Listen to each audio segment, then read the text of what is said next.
Hi everyone, welcome back to my channel. Welcome to my May reading wrap up. May overall was a very mediocre reading month for me. I felt very in the middle about every single book that I read except for one.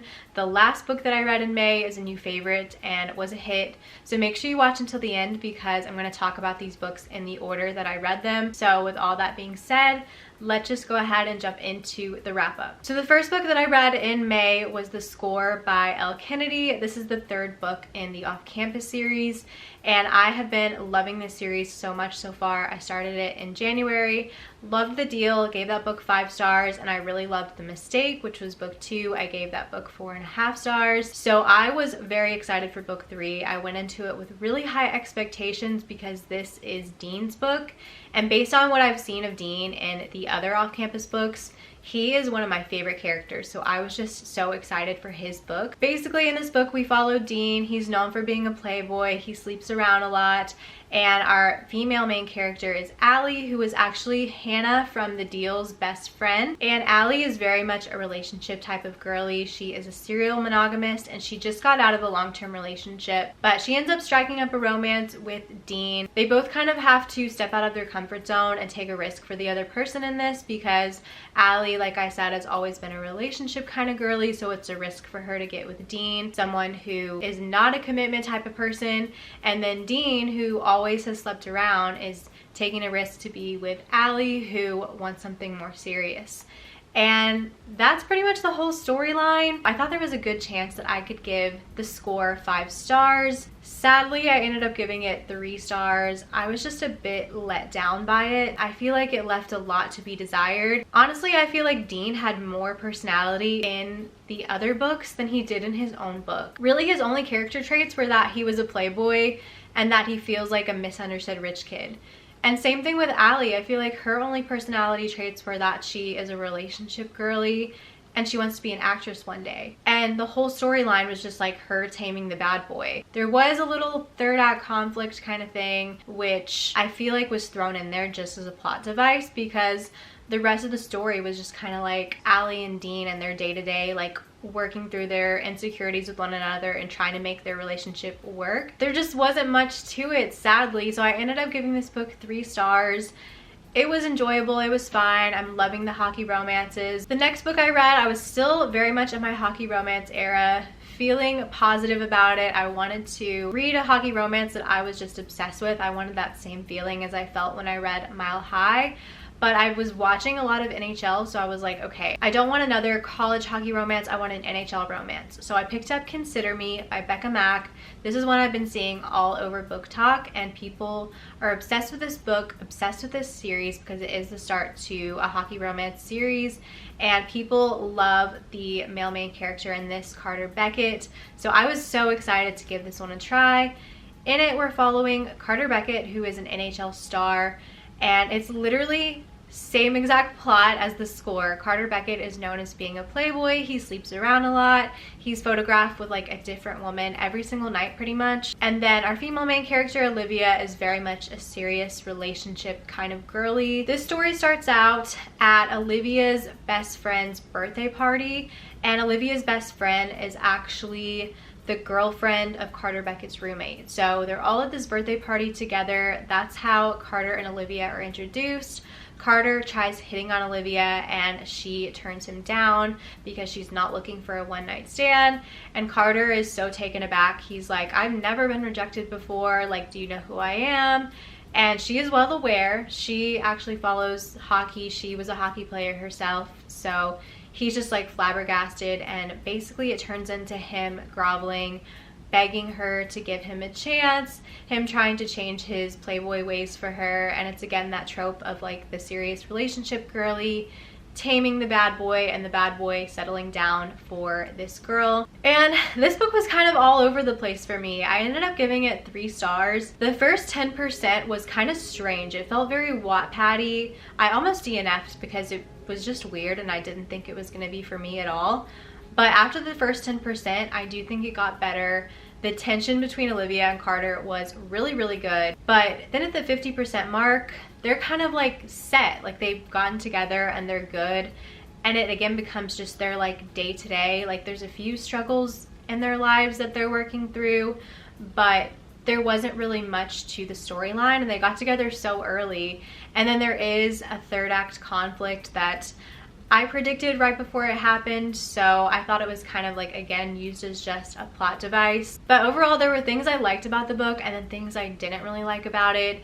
I thought it was super cheesy. I was honestly rolling my eyes so much throughout the entire book. I felt like Carter's character arc was really unrealistic. I understand like him being a player at the start and then like settling down at the end, but it didn't feel like that kind of arc. It honestly felt like at the beginning of the story he was a different character, and at the end he was someone completely different. Like his entire personality changed, and it just felt super unrealistic the way his character ended up developing. I really liked the way the tension built up until the 50% mark, but then once they got together, it was just, again, like it wasn't really giving me much. But overall, I did think it was like enjoyable, and I liked following the characters during the moment, but that was really all there was to it. I do plan on picking up the second book in this series, which is Play With Me, I believe. This follows Garrett, who was a character that I really enjoyed in this story. So we'll see. Maybe I'll like that one better. The next book I read in May is Last Time We Met by Emily Houghton. This is following Eleanor and Finn, and they were childhood friends, and we get these glimpses of them in the past, and you see that there was maybe more than friendship to their relationship, but it was just kind of always wrong timing, or they didn't want to ruin their friendship that they had. So they end up losing touch, and you see them in present day reconnecting at a mutual friend's wedding and trying to kind of like figure out their feelings. Eleanor and Finn also are both dealing with some familial issues, and grief is a running theme throughout this. I didn't think it was anything super heavy, but check trigger warnings just in case, because it did get a little bit sad and emotional at times. I heard about this book from Rachel Catherine. She gave this book 5 stars. And this book has all my favorite things, literally all the ingredients to make it my ideal book. It has my favorite trope, childhood friends to lovers. We have then and now timelines, dual perspectives, something tore them apart in the past, and we see them in present day trying to work through it. Literally all my favorite things. I had high hopes, but I ended up giving it 3 stars. I honestly feel like I could lower that rating to maybe a 2.5. The first 200 pages of this book were just so slow and boring. I almost DNF'd this, but I ended up reading it for a vlog that I have on my channel where I read books I predicted I was going to rate 5 stars. It did get better after that 200 page mark, but the first 200 pages was so slow and boring. It was giving me nothing. The plot was so dry. The characters were so bland. Those first 200 pages, man, they were just brutal to get through. It was just so slow and boring, which is sad because the ending was really cute and I did like where it went, but it still wasn't enough to make me want to rate this any higher or make me want to recommend it to you guys. The next book I read in May is Culty by Mariana Zapata. This is the first book from MZ I've ever read. This one follows a soccer player named Saul, and she and her soccer team end up finding out that their team is getting a new assistant coach who happens to be Rainier Culty, this retired soccer superstar. Everyone knows of him. He's very famous in the soccer world and in just like the sports world in general. Not only is he super famous, but Saul also had a huge crush on him as a child, grew up basically worshiping him. He was her hero. She had posters of him all over her bedroom. So she is like freaking out that he's gonna be their new coach. But when he ends up coming around and she gets to know him, or try to get to know him, he is like stone cold, such an asshole. They get off on the wrong foot and she is not a fan of him at all. But slowly both of their walls come down and they warm up to each other a little bit, and they do end up forming a connection. Mariana Zapata is known as being the queen of slow burn, so it is a very, very slow burn. I ended up giving this one 3.5 stars, which I've never heard anyone rate this book below 4 stars. I was so excited for it because I am such a fan of slow burn. But for me, slow burn signifies that there's going to be a whole lot of tension building up and you just can't wait for them to get together. And I did not feel that way in this book at all. I really enjoyed Saul and Culty's dynamic and I loved their connection, but it felt very platonic to me. It felt more like brother-sister kind of relationship. So I was never like dying for them to get together. I did not feel like there was any tension or sexual chemistry building up at all. I thought it might change once they got together. I wasn't like icked out when they got together. At the same time, I wasn't like swooning over them getting together. I don't know. There's also a lot of soccer talk in this book, which I'm not really into soccer, so I just didn't really connect to the story or buy into the relationship. I also felt like Saul's character at times could be a little bit immature and annoying. She had all these really strange insults for Colty. He's German, so she would always refer to him as the German, and I'm like, why can't you just call him his name? And then when he was making her mad, she would call him like a bratwurst.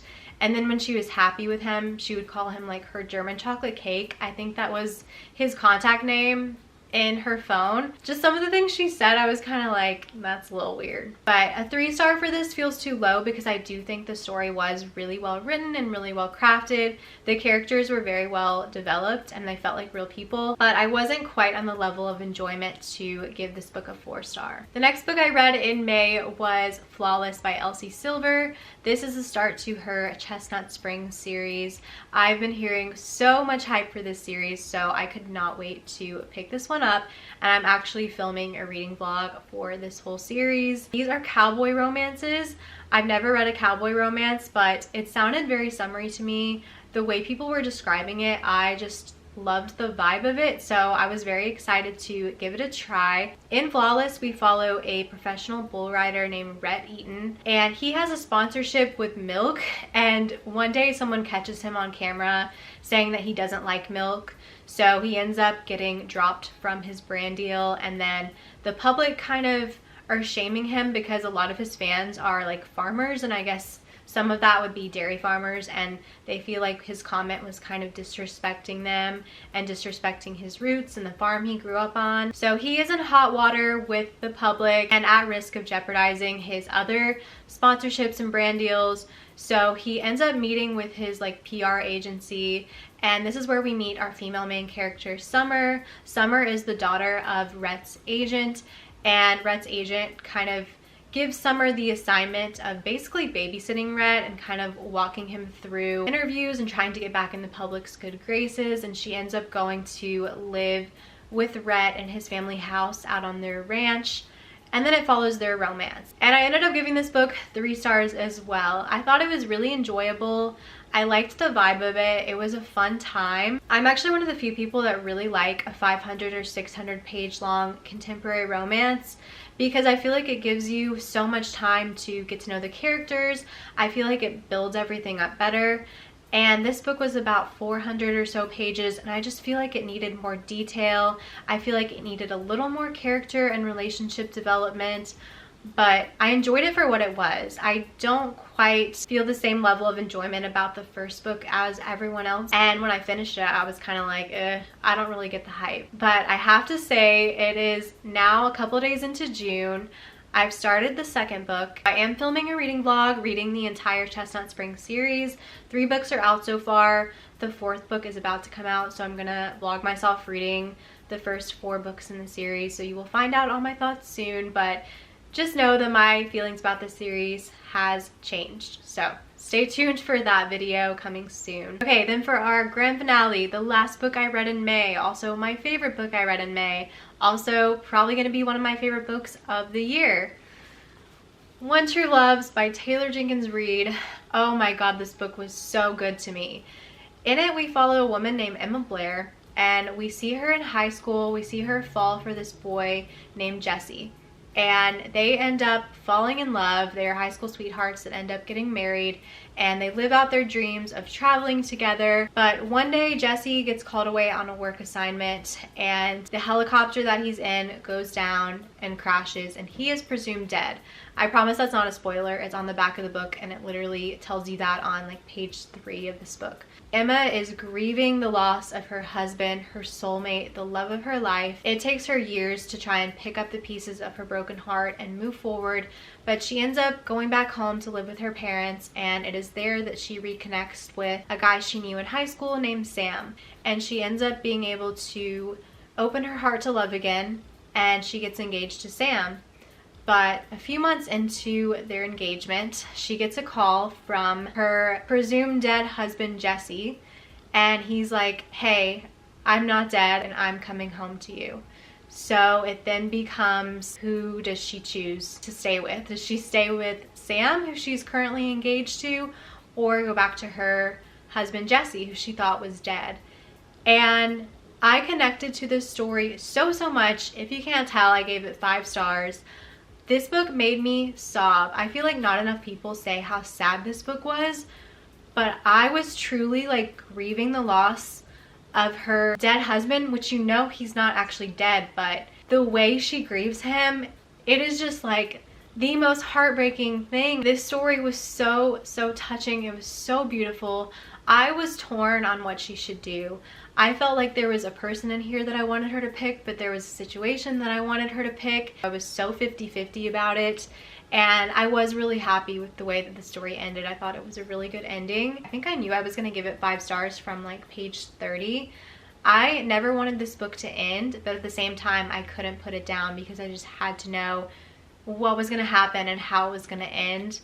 And I just thought it was so wonderful, so I highly recommend this. I feel like it's a good one for summer. It does take place over the course of all seasons, like you do see fall and winter in here, but a lot of it at the beginning took place like at a pool and like by water, and there were some summer scenes, so I do think this would be a good summery beach read. This is the first TJR book I've picked up from her backlist. I know her newer books that are more popular do the whole like fictional celebrity kind of world, and this book doesn't take place in that universe. This is kind of like before she started doing that, and I really enjoyed it. This is my second favorite book of hers that I've read, my first favorite being Carrie Soto. I just thought it was so wonderful. And those were all the books that I read in May. As you can see, I pretty much gave every single book like 3.5 stars, except for One True Loves. I'm glad we had a 5-star in there because I feel like it's been a minute since I gave a book 5 stars, but those are just my opinions. Let me know if you've read any of these and what your thoughts are on them. Let me know what you guys read in May, what your favorites were, what your least favorites were. I love chatting with you guys about books in the comments. Thank you so much for watching. I'll see you guys so soon in my next video. Bye guys.